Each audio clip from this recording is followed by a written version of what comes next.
ಇದೇ ವಿಚಾರಕ್ಕೆ ಸಂಬಂಧಿಸಿ ಕೇಂದ್ರ ಸಚಿವೆ ಶೋಭಾ ಕರಂದ್ಲಾಜೆ ಮಾತನಾಡಿದ್ದಾರೆ. ರಾಜ್ಯ ಸರ್ಕಾರದ ವಿರುದ್ಧ ಗಂಭೀರ ಆರೋಪಗಳನ್ನು ಮಾಡಿದ್ದಾರೆ.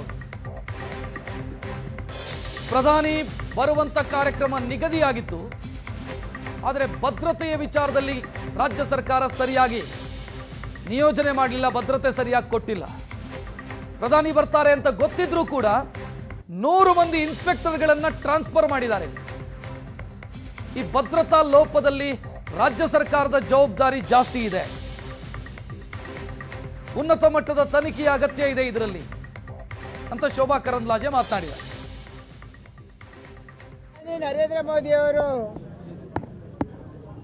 ನಿನ್ನೆ ಬೆಂಗಳೂರಿಗೆ ಬಂದಿರುವ ಸಂದರ್ಭದಲ್ಲಿ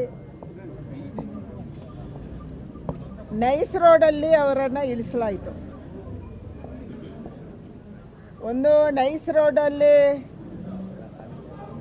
ಅಷ್ಟೊಂದು ದೂರ ಪ್ರಯಾಣ, ಅದಕ್ಕೆ ಭದ್ರತೆಯ ಲೋಪ, ಇದರ ಬಗ್ಗೆ ಇವತ್ತು ಚರ್ಚೆ ಆಗ್ತಾ ಇದೆ.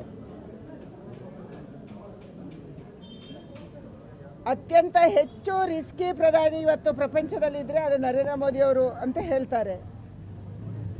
ಅವರ ಭದ್ರತೆಯನ್ನು ಬೇರೆ ಬೇರೆ ದೇಶಗಳಿಗೆ ಹೋದಾಗ ಕೂಡ ಆಯಾ ದೇಶ ಭದ್ರತೆಗೆ ಕಾಳಜಿ ವಹಿಸ್ತಾರೆ, ಗಮನಿಸ್ತಾರೆ.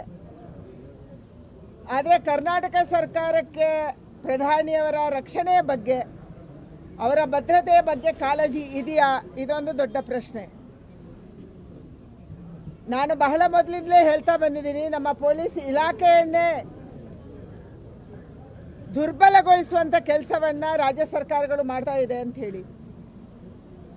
ನಿನ್ನೆ ಪ್ರಧಾನಿ ಬರ್ತಾ ಇದ್ದಾರೆ ಅಂತ ಗೊತ್ತಿದ್ರು 100ಕ್ಕಿಂತ ಹೆಚ್ಚು ಇನ್ಸ್ಪೆಕ್ಟರ್ಗಳನ್ನು, ಪೊಲೀಸ್ ಅಧಿಕಾರಿಗಳನ್ನು ಟ್ರಾನ್ಸ್ಫರ್ ಮಾಡುವಂಥ ನಿರ್ಧಾರವನ್ನು ತಗೊಂಡಿದ್ದಾರೆ. ಯಾಕೆ? ಸಹಜವಾಗಿ ನಮ್ಮ ಪೊಲೀಸರ ಮನಸ್ಸಲ್ಲಿ ಗೊಂದಲ ಬರುತ್ತೆ, ಅಧಿಕಾರಿಗಳ ಮನಸ್ಸಲ್ಲಿ ಗೊಂದಲ ಇರುತ್ತೆ. ಮೋದಿ ಭೇಟಿ ವೇಳೆ ಜಿಲೆಟಿನ್ ಕಡ್ಡಿಗಳನ್ನು ತಂದಿಟ್ಟವರು ಯಾರು ಅನ್ನುವಂಥ ಪ್ರಶ್ನೆಗೆ ಉತ್ತರ ಸಿಕ್ಕಿಲ್ಲ. ಆದರೆ ಬೆದರಿಕೆ ಕರೆ ಹಾಕಿದ್ದು ಯಾರು ಅನ್ನೋದು ಗೊತ್ತಾಗಿದೆ. ಬೆದರಿಕೆ ಕರೆ ಮಾಡಿದಂಥ ಲೋಹಿತ್ ಅನ್ನುವಂಥ ವ್ಯಕ್ತಿಯನ್ನು ಪೊಲೀಸರು ಬಂಧಿಸಿದ್ದಾರೆ. ಲೋಹಿತ್ ಅನ್ನು ಬಂಧಿಸಿ ವಿಚಾರಣೆಗೆ ಒಳಪಡಿಸಲಾಗಿದೆ. ಬಂಧಿತ ಲೋಹಿತ್ ಮಾನಸಿಕ ಅಸ್ವಸ್ಥ ಅನ್ನೋದು ಕುಟುಂಬದವರು ಹೇಳ್ತಾ ಇರುವಂತ ಮಾಹಿತಿ. ಆದರೆ ಪೊಲೀಸರು ಹೇಳ್ತಾ ಇದ್ದಾರೆ ಅದು ಸುಳ್ಳು ಅಂತ. ಪೋಷಕರು ಹೇಳ್ತಾರೆ ಆತನನ್ನ ರಿಯಾಬ್ ಸೆಂಟರ್ ಅಲ್ಲಿ ಚಿಕಿತ್ಸೆ ಕೊಡಿಸಿದ್ವಿ, ನಮ್ಮ ಹತ್ರ ಚಿಕಿತ್ಸೆ ಕೊಟ್ಟಿರುವಂತ ಡಾಕ್ಯುಮೆಂಟ್ಗಳಿದಾವೆ. ಆದ್ರೆ ಪೊಲೀಸರು ಹೇಳ್ತಾರೆ ಆತ ಮಾನಸಿಕ ಅಸ್ವಸ್ಥ ಅಲ್ಲ ಅಂತ. ಲೊಕೇಶನ್ ಆಧಾರದ ಮೇಲೆ ಆತನನ್ನು ವಶಕ್ಕೆ ಪಡೆಯಲಾಗಿದೆ.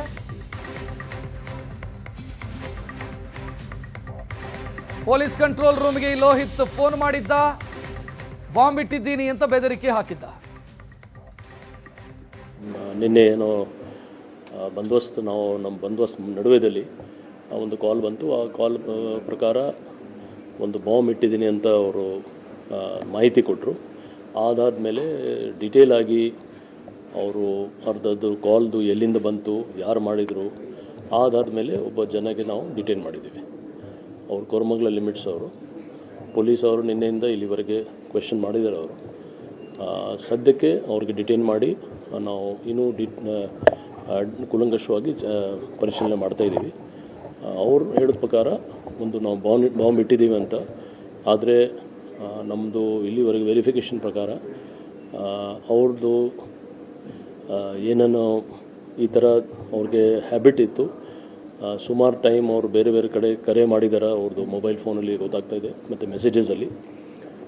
ಸೊ ನಾವು ಪರಿಶೀಲನೆ ಮಾಡ್ತಾಯಿದ್ದೀವಿ ಯಾಕೆ ಈ ಥರ ಮಾಡಿದೆ.